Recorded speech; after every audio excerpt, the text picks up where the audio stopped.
As Edward Gaming and SK Telecom sat down for the grand final of the 2015 Mid-Season Invitational, Faker was 12-0 on his signature champion, LeBlanc. Claims a kill, nice body slam, getting alpha wave turret damage, getting very low. Faker diving deep. Crescendo to catch revenue. Sean trying to end up dying as well. A double kill for Faker. Oh, he gets the snare on Impact. They're not done yet. Impact casts the dash away. Faker with the chase one. Who's at it this huge new dimension. They too catch Bengi though. Bengi trying to get away. Faker is going to prevent that from happening. Oh, wow, double kill for Faker. Oh, really nice use. Up the spell. Oh, he got it! How in the world did he get that pentakill? In Game 5, both squads knew he'd favor his pocket pick. EDG were ready to take the risk by leaving LeBlanc open for Faker. But could they really beat him at his most lethal? Faker's LeBlanc, one of the best. Yes, sir! He locks it in for Game 5. Faker has never lost with LeBlanc on the competitive stage. 12-0. Headed into MSI, SKT had just swept the LCK Spring Finals in emphatic fashion, reasserting their dominant reputation after missing Worlds in 2014. The first Nexus turret down, the second Nexus turret down, a triple kill for Marin, and SKT with top, with Easyhoon, takes the 3-0. GG, we'll see you at the Invitational. Now what a huge statement for this team. Going to Florida next week, they're like, we don't even need to use our main roster to win our season finals. What is this SK Telecom team? But despite the win, the community had started to question Faker's best player in the world status. Easyhoon was periodically starting in his slot, and was playing well in the new meta that pushed mid laners away from assassin champions and onto control mages like Azir. It's coming in, Meg, so doing okay. Whoa, Easyhoon manages to steal the dragon, and now SKT going for the fight over the wall. He comes, a kill for Easyhoon as well. SK Telecom, can they finish this one up? Meg going deep, making a double for Easyhoon. But despite these questions, they were still SKT, the Korean giants that went on to become the best team to ever hit the Rift. I would be scared if I was the rest of the world that this team can win in Korea without even playing Faker. EDG, on the other hand, were the symbolic powerhouse of an era where big money was being thrown at Korean players to make the jump to other regions. Both Deft and Pawn came over from Korea and joined the pre-existing shell of Clearlove, Koro1, and Mako. China was a region traditionally dominated by aggressive play. But what made EDG so good was their ability to combine the leadership of their Chinese core with these highly skilled imports. The team brought a swagger to the Chinese scene. EDG, one of the winningest teams domestically in China, have dominated year after year. Even with the new lineup, you add a couple new guys in, and apparently Deft and Pawn just as good as their counterparts from last year. EDG look on top of it. Deft styled on the LPL, and his dazzling technical play caused some to argue that he was better even than Faker. Going around the side, but Deft finally makes it in. Godby getting tanked up as well. Clearlove actually dies as Pawn goes back in, and Mako's not here, and Deft now peeled away, but Koro does so much work in the back line, but it might not be enough here. Pawn needs to find a kill to win, but he QSS's out. Im gets the kill. That's 2 kills. Deft goes back in, flashes aggressive. Pawn needs to kite away. Deft, what the hell? Gets a triple kill, gets the quadra, gets the pentakill. What on earth is going on? Pentakill from the Korean duo Deft and Pawn wins them this game. They still have a minute. During the 2015 Spring Split, EDG went 17-4-1 in the LPL, a full 7 wins better than Snake Esports in second place. EDG were truly the juggernaut of Chinese League of Legends.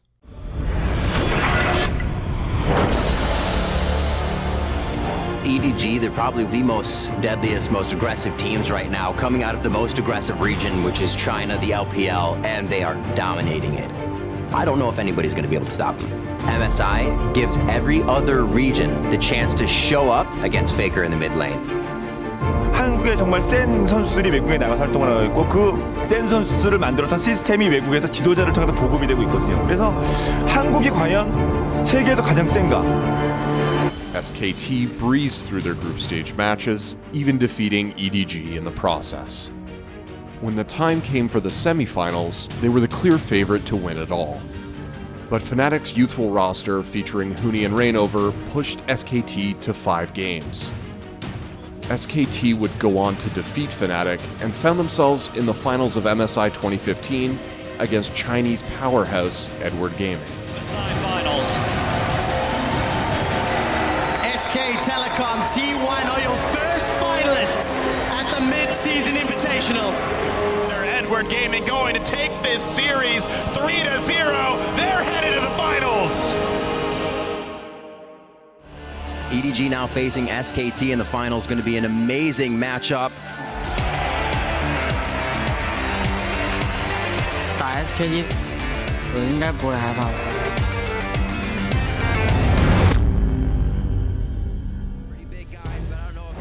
SKT took down Game 1 as expected. Toe with them right now. They are going to finish off the Nexus turrets, and it looks like they're going for a few more kills on the stats, along with the Nexus. Game 1 of the finals goes to SKT over EDG.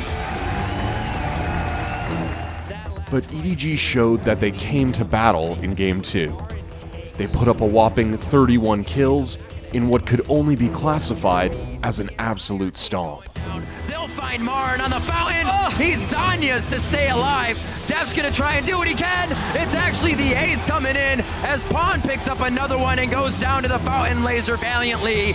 What a gold lead, what a game. It's all even here at the midseason invitational, 1-1 as EDG are able to take down SKT 35 minutes in, 31-13. Game 3 showed more of the same from EDG. They killed SKT another 28 times, and particularly picked on Easyhoon, who went 0-4-2 on Lulu. That's going to be Koro picking up a kill, and EDG are now 2 turrets deep, diving SKT in their base, 28-5, 30 minutes in.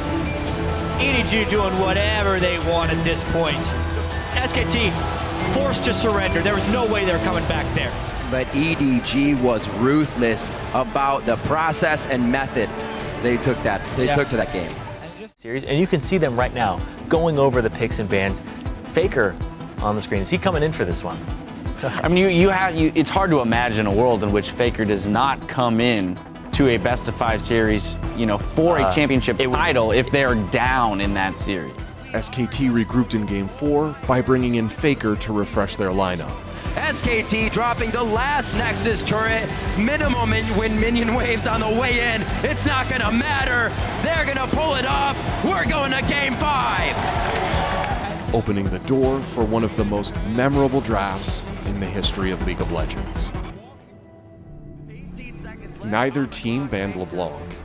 EDG had willingly left her open for Faker to take, and SKT played right into their hands. One of the best. Yes, sir. He locks it in. With that signature stone-faced glare, Faker locked in LeBlanc, looking to carry Game 5 on his back. 상혁아, 이번 판 만약에 지더라도 그냥 후회 없이 하면 돼. 르블랑 해. 르블랑 가자. 르블랑 가. 제일 자신 있는 걸 가자. 르블랑 뽑아.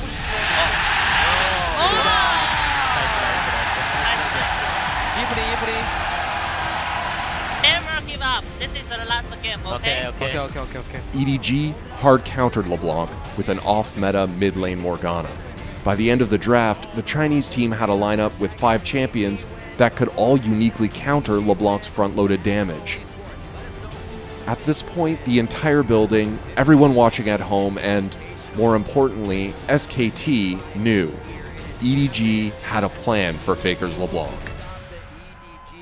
Edward Gaming were able to put full team pressure on SKT from the start, landing 2 kills in an early dive. It's 4v2. Oh, what timing here by EDG. Martin's going to go down to an ignite. They don't know Bengi's coming as well. How long do they stay for this? If Wolf can get some good passive shots down on different Nice shot by Wolf. that's going to be good kills. They get one for themselves now and a 2 for 1. Bengi's going to be able to stave off any more. But a great job there by Wolf. After that early game pressure, tanks like Alistar and Maokai outpaced Faker, and EDG began to aggressively pressure him with little fear of return damage. Faker and SKT fought hard. They tried to target Morgana early in team fights, and tactically work through the tough mid lane matchup. Advance there as Koro finalizes the kill, and now Faker actually gets hit with that binding, but Mirror Image comes off, so he's still able to run around. Clear Love trying to focus now with the rest of the team. It is onto Faker. That's his Mirror Image, and he is already out and ready to he goes deep. Chain miss. That's going to be Koro going down finally. But it just wasn't enough. Righteous Glory just wears off, and they go in. Koro's right in the middle with Venge from Maelstrom on. That's a huge damage. The Soul Shackle causing SKT to flash out every which way. EDG is all over SKT, all over the health bars, and they drop everyone but Bangy and Faker. When the game passed the 25-minute mark, it was clear that Faker and Bang just didn't have enough damage to melt the health bars of EDG.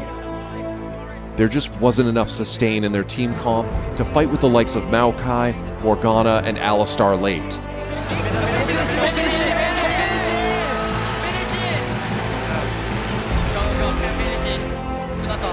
And EDG took down SKT to win the mid-season Invitational. EDG doesn't even see the turrets. Eyes on SKT.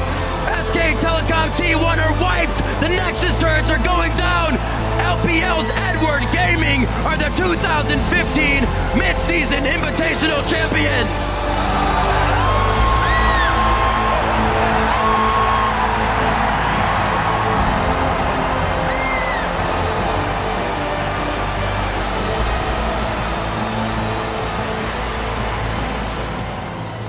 Today, we know Faker as the best player in League of Legends. But that day, he wasn't good enough to beat the carefully crafted game plan of China's greatest team. The way you win this one, you give LeBlanc to Faker, you're ready to counter it. You go back to the side that works for you, where you dive onto the enemy team. This moment was a testament to the effectiveness of teamwork and strategy in League of Legends. EDG lulled what was probably the best team on the planet at the time into a pattern of predictability. Then, they capitalized. With this perfectly executed bait on the game's finest, EDG taught us that preparation and execution are what win games at the highest level, and that even the greatest of all time can be beaten. Your 2015 mid-season Invitational champions, Edward Gaming!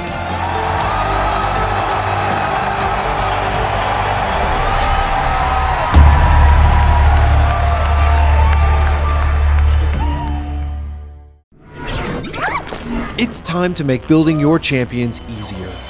Introducing theScore Esports new builds calculator, which allows you to plug in items and runes to figure out which builds give you the best stats. The new builds page also gathers information on what the top players and your favorite pros are building, so you'll be able to try them out yourself.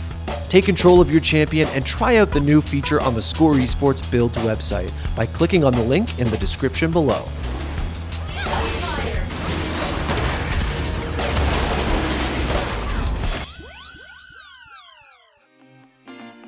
Thanks for watching. If you want more great content just like this, be sure to hit the subscribe button.